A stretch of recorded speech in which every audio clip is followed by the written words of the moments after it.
I now have the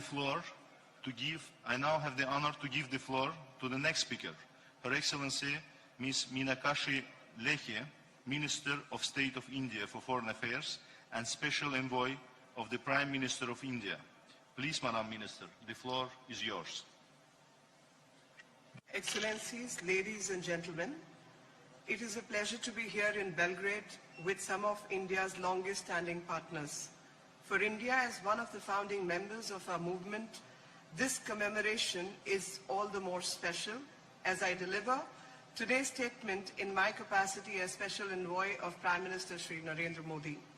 At the outset, I thank our host, NAM Chair, His Excellency Aliyev of Azerbaijan, and His Excellency Alexander Vučić, President of Serbia, for the excellent arrangements for this event. My dear colleague, Foreign Minister Nikola Selkovic of Serbia was with us in India just a few weeks ago. We value the discussion we had on our deepening our traditionally close and friendly bilateral relation. This moment is almost like déjà vu moment personally for me. I can recall my own time as a young volunteer from my college during mid-80s for the NAM Youth Exchange Program in Delhi University. We are meeting during a period of many shared milestones for NAM last year. We also marked the 65th anniversary of the Bandung Conference's adoption of the founding principles of our movement.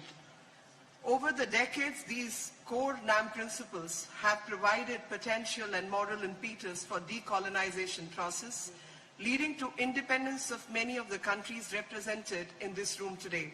It brought to the fore an international culture of justice and peace and an emphasis on promoting mutual interest, solidarity, and respect for national sovereignty.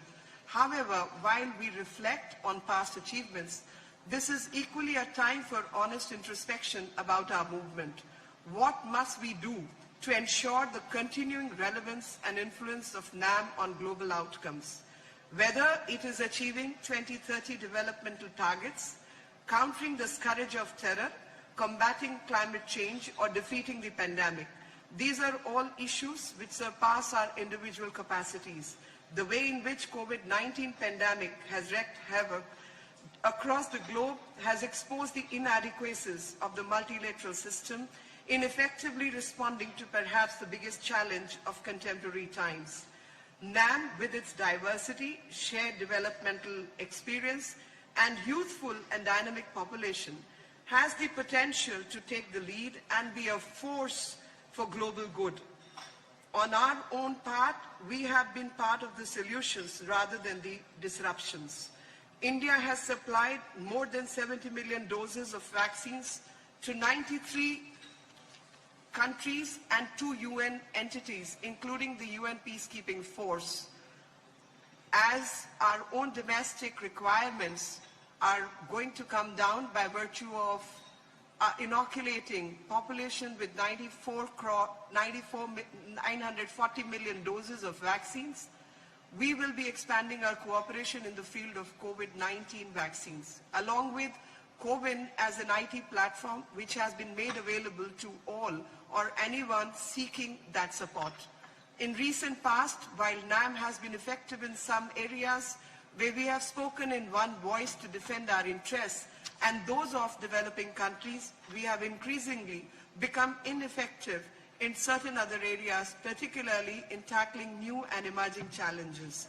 This is primarily due to the tendencies of some NAM members to deliberately take up divisive issues or to use NAM platform for bilateral score settling, thereby creating division among us.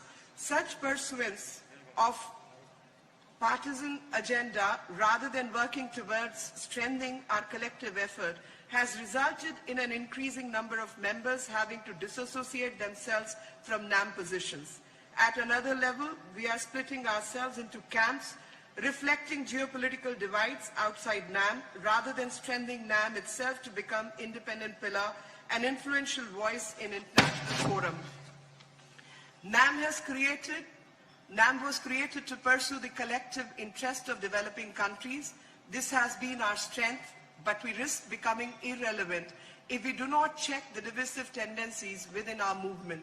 We also need to revisit and revitalize our methodology of discussion and decision-making, following arbitrary and non-criteria-based procedures will not hold us in good stead. Excellencies, whether we are willing to make compromises for the sake of our collective interests and for the sake of effectively addressing new global challenges like the pandemic, terrorism, and climate change, will finally determine whether or not NAM remains relevant in a fast-challenging world. Following recent developments in Afghanistan, it is absolutely imperative that the approach of the international community is guided by UN Security Council Resolution 2593 that was adopted under India's August presidency of the UNSC. It has clearly reaffirmed that Afghanistan's soil cannot be and should not be used to mount terror attacks against any country. Our founding leaders had envisaged the non-aligned movement as a way to carve out autonomous space on geopolitical landscape for the developing countries.